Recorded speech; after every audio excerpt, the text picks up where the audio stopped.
Muslims, like Christians and Jews, consider themselves spiritual descendants of Abraham. 1.5 billion people in this world are Muslims. 250 million of them are Arabs, and over 1.2 billion are non-Arabs. There are Chinese Muslims, European Muslims, American Muslims, Latino Muslims. 1 out of every 5 people in this world is a Muslim, which is enough reason to learn about Islam. It is important to realize that Islam is not just a religion, but it is a complete, comprehensive way of life.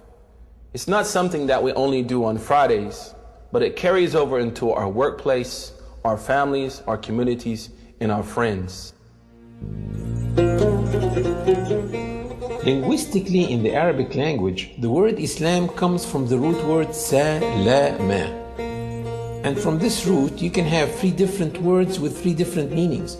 The first one is submission, the second one is purity, and the third one is peace. Submission, purity, and peace. Surprisingly, the word Islam Islamically carries those 3 meanings. The word Islam Islamically means that if any person fully submits himself or herself to the will of God and worships God purely without any association with God, worships God alone, he or she should live in peace and harmony in this life and in the hereafter. So the word Muslim in the Arabic language doesn't mean literally a follower of Prophet Muhammad. The word Muslim literally means someone who submits to the will of God and worships God alone.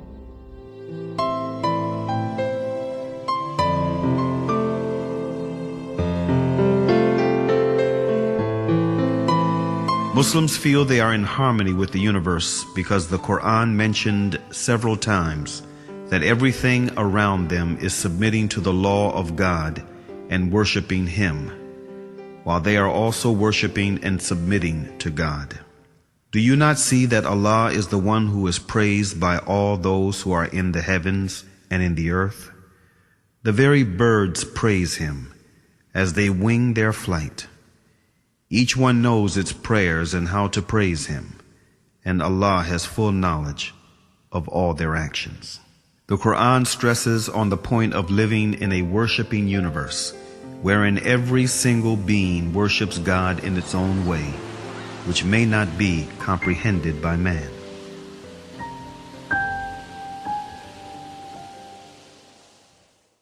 The Quran says, "The 7 heavens, the earth, and all beings therein declare His glory. There is not a single thing that glorifies Him with His praise, but you do not comprehend their hymns of His glory." These verses become very inspiring for me when I hear the birds twittering early morning or at sunset. I say, oh my God, can this be their 2 prescribed times of prayer?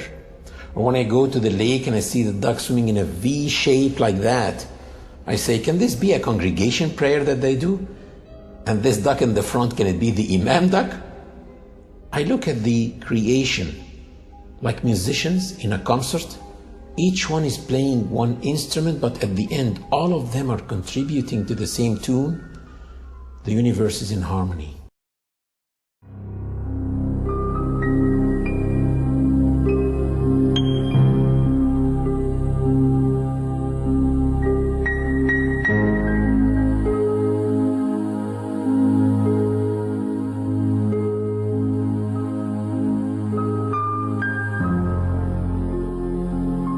One of the really amazing things about Islam, and what caused me as a young man in North America to accept it as a way of life, is not only does Islam encourage us to accept the existence of our Creator, but also it pushes us to look into His creation, at the variance in colors and languages and cultures, and respect the power of this divine force through His creation.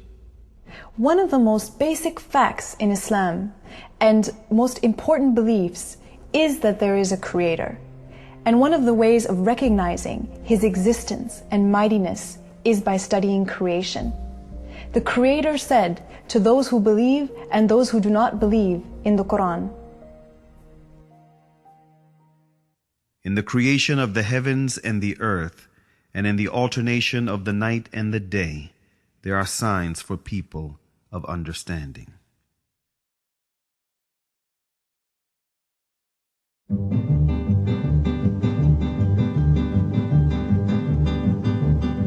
After deep thinking, many ancient and modern philosophers reached the fact of the existence of a supreme being who created this universe and is maintaining it continuously. Aristotle, an ancient Greek philosopher and student of Plato, tried to demonstrate this fact, saying, "We hold, then, that the God is a living being, eternal, most good, and therefore life and a continuous eternal existence belong to the God, for that is what the God is." If people look around them, they will see the intelligent design everywhere and in their own selves. Take the eye as an example. The light reflects on the object and then reflects on our eye retina, where it is transferred into pulses to a place in the brain called the center of vision. And it is probably one of the darkest places in the human body because it is completely insulated from light. It never saw the light. And all the images that we view in our lives are formed in this part of the body, the center of vision.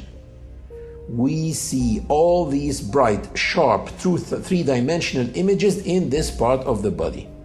While thousands and thousands of engineers in TV factories are trying to come up with an image as sharp, bright, and clear, but still they cannot.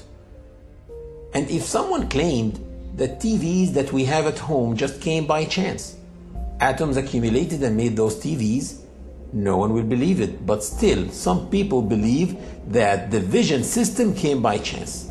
Same applies for hearing, taste, the way kidneys work, the way livers work, etc., etc. The Creator said in the Quran, were they created without a creator, or were they their own creators?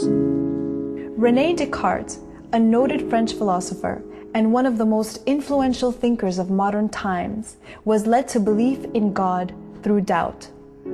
He doubted that there is God, but doubt meant to him that he thinks, which in turn meant that he exists, which therefore meant that he was created, and since he did not create himself, therefore someone else must have created him, and that one should be the source of life.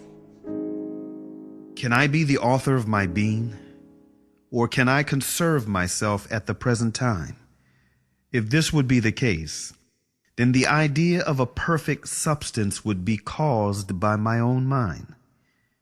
In order for this to be, I should have to be God Himself. As this, I am clearly not. Infinity is before finitude. Immanuel Kant, one of the most influential thinkers of modern times, who is regarded as the last major philosopher of the Age of Enlightenment, was impressed by all the variations, numerations, and synchronizations in this world that make the existence of an omnipotent supreme being a fact. This present world presents to us so immeasurable a stage of variety, order, fitness, and beauty. Whether we follow it up in the infinity of space or in its unlimited division, that even with the little knowledge which our poor understanding has been able to gather, all language, with regard to so many inconceivable wonders, loses its vigor, all the numbers their power of measuring, and all our thoughts their necessary determinations, so that our judgment of the whole is lost in a speechless but all the more eloquent astonishment.